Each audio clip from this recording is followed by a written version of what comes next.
Welcome to TexAgs for a special sit-down brought to you by Texas Aggies United and the 12th Man. I'm Billy Lucci. He needs no introduction. After this weekend, Marcel Reed.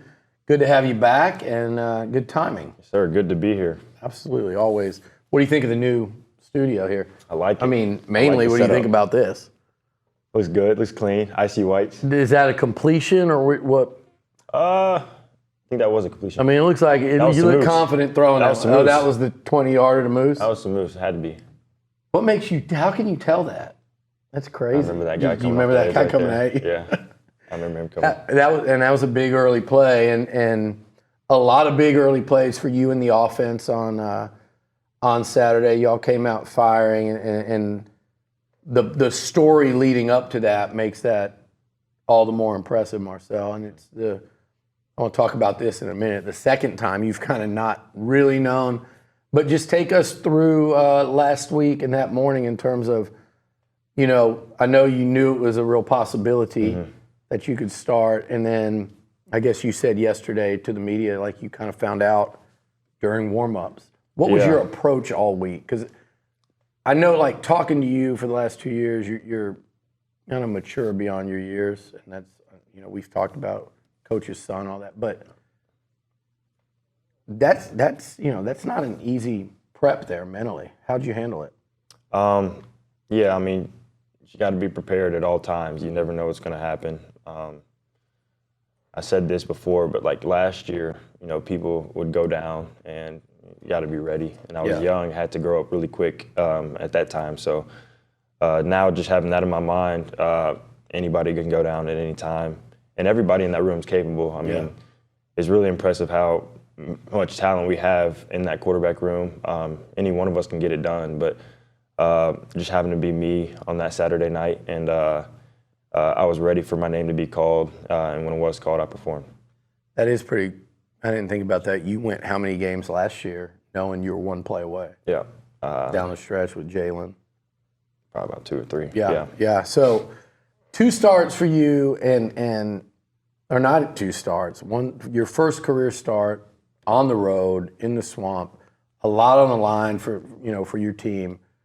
How important was it for you guys to come out and really convert early and I thought take the crowd out of that? I thought you guys, both sides of the ball, did a masterful job of that. Yeah, that was actually really important. I mean, it was loud. It was real loud. I really, to be honest, couldn't hear first 2 or 3 plays.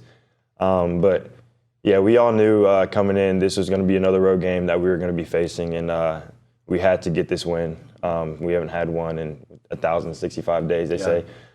So, I mean, it was important for the team, and, you know, them having confidence in me, both coaches and the players, made it easy for us to go perform as an offense, and then, you know, that gives juice for the defense to perform as well, and they did a really good job on Saturday as well.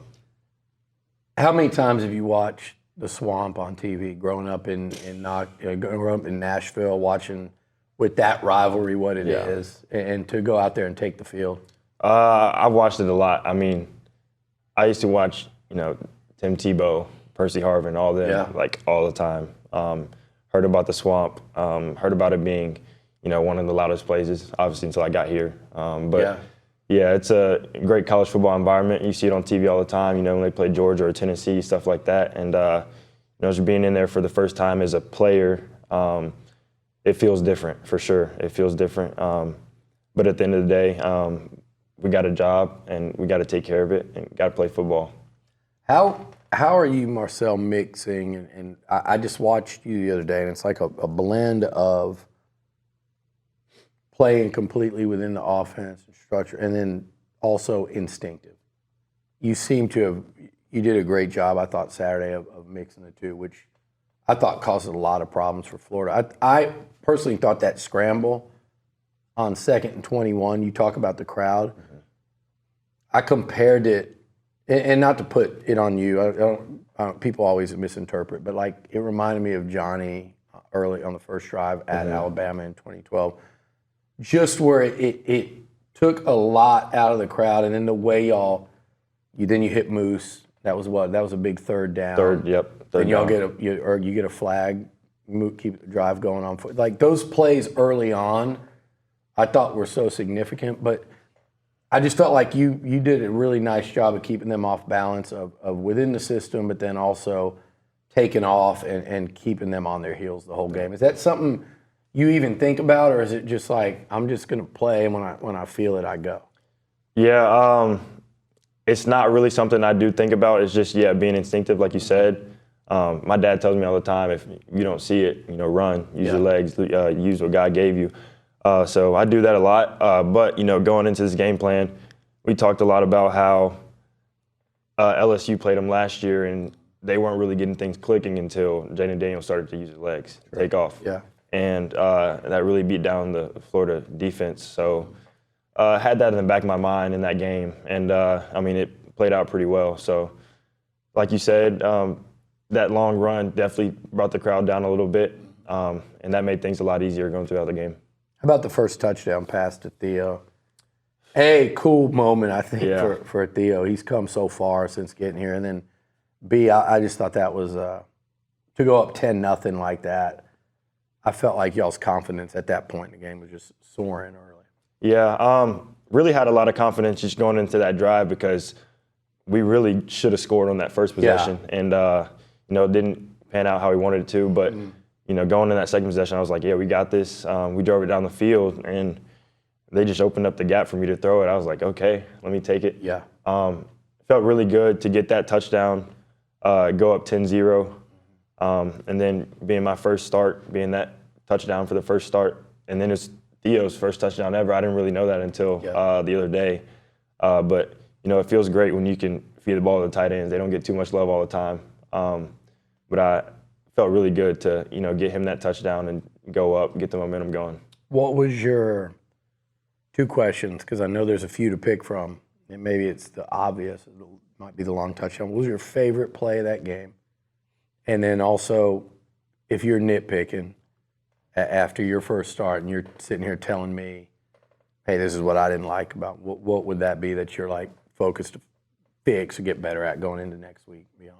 Yeah, my favorite play was probably, I want to say the run right before the QB sneak to go in for a touchdown. Oh, yeah. Which I thought you scored on that. I thought I scored too. Yeah. I thought I scored too, and so did Coach Klein. But, they didn't call a touchdown. So they said, let's go get it. Yeah, I thought, that was a real good run, great blocking by the O-line. The play went just how we wanted it to go. It was either an option running outside or running inside between me and I think, I want to say Cyrus, can't remember who it was, but he was a two-way go, either one, depending on that DN's leverage. And so that was really my favorite play because I thought I scored and it looked good. But, things, we got to correct, and things I didn't like about the game were just, I feel like we did pretty well on third down, but like I said, that first possession, you always want to get the drives. You always want to have finished drives and have touchdowns. Coach talked about that all the time. Being in the red zone, you got to be able to finish. And I know we get 3 out of that, get a field goal, but it'd be a lot better to get 7. Mm-hmm. Yep. How you mentioned the O-line on that play. This group just seems to get better and better each week, and they've battled a couple of injuries, and they just keep coming on. I think you guys have allowed 1 sack in 3 games. After what we've seen the last couple of years, what's been the key? This group is so improved, and they seem so much more physical and confident out there. Yeah, really just praise to Coach Cushing, and then praise to people like Trey Zoon, Chase, Armaje. We got some really good vocal leaders up front. And then, Coach Elko always talks about that being the identity of our team. It really is, because those guys got to face our guys all the time. Yeah. And those guys on the other side, they're not something to be played with. Those are some dogs. Shamar Stewart, Shamar Turner, Nick Squirt, and all those guys. So, they really just kind of built us up going through spring ball and fall camp. And the O-line embraced it. They're doing their job. They're doing what they're supposed to do. They're doing it full speed with a lot of energy. And they love competition. They love it. So, props to all those guys. They did a really good job this week, and they've been doing an amazing job the whole season. 300-plus yards rushing. You were a big part of that. I think, was it 83? How much easier does it make life on you guys as quarterbacks when you're running? That's 2 games in a row of over 300, and I think it was, Le'Veon seems to be really hitting a stride. And it was nice, cool stories for both E.J. Smith and Amari Daniels. People forget he's going back to his home state as well, and they played nice roles too. I mean, those guys are crazy. It's amazing being able to watch Lev run, not get tackled by the first guy and just making people miss all the time. Amari, he's improved a lot and gotten a lot faster, gotten a lot quicker. He has great vision. I mean, a lot of people underestimate it. He has a lot of great vision. And then, EJ's a great asset on the team too. I mean, he's got some power, he's got some speed, and he gets things done. No, we really did a great job. And once again, props to the O-line. But, I mean, those guys can run. Talk about that drive we had, 99 yards in the rain. Yeah. I mean, and hard. That run by Le'Veon was a big one. That first one we had to Lev, I mean, that really started it. It was a kickstart. And, I mean, those guys don't back down any challenge. Coach Taylor, he holds them accountable, and he's made that room great. So, leading into the game, Connor was trying to give it a go. What advice or help did he have? Right before the game, did he have any advice for you? And then during the game, what were y'all talking about? In the locker room, he told me I might not be able to go. I'm right behind you. You got this, stuff like that. I mean, words of encouragement. Yeah. And like I said, we have one of the greatest rooms. Coach Klein being in there, me, Jalen, Miles, Connor. I mean, we're all bought into each other. Yeah. And we know there's going to be competition, but we're all right behind each other whenever we need to be. And, he just did a great job of being that guy, still being that leader, and, trusted me to take on that role for that game. Just made me feel confident.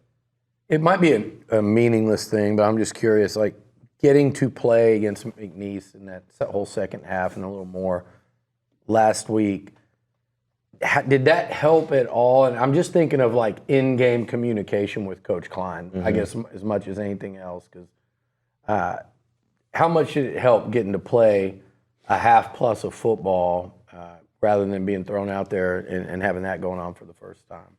Yeah, I mean, playing a game always is going to help. Experience is always going to help. Just getting my feet wet a little bit. Communication, because it helps me figure out how to operate and just, play the game. So it's definitely practice going into each week for any game, not just McNeese. I mean, just getting reps and being able to do the things I'm coached to do, it's going to help me improve going throughout the whole season. Have you had to, first of all, congratulations on avoiding the 430-pound defensive lineman at Florida. Like, what was that like seeing that dude coming at you? You mentioned number 3. He looked like he's about 185, 190 there. Yeah. 400 lining up in the trenches. Was there ever a moment in that game where you saw him bearing down on you, or were they able to block him up? I never really, saw him directly in my face. There's a picture of the guy putting his arms up looking like a bear. Yeah. Looks like he's about to jump on me, but I may have saw in my peripheral vision, but that's when I get out. Yeah, like if I see something close, I'm out. So I didn't really know what number directly it was. I just knew it was blue. I'm gone. So that's a lot of blue. Yeah, that's a lot of blue.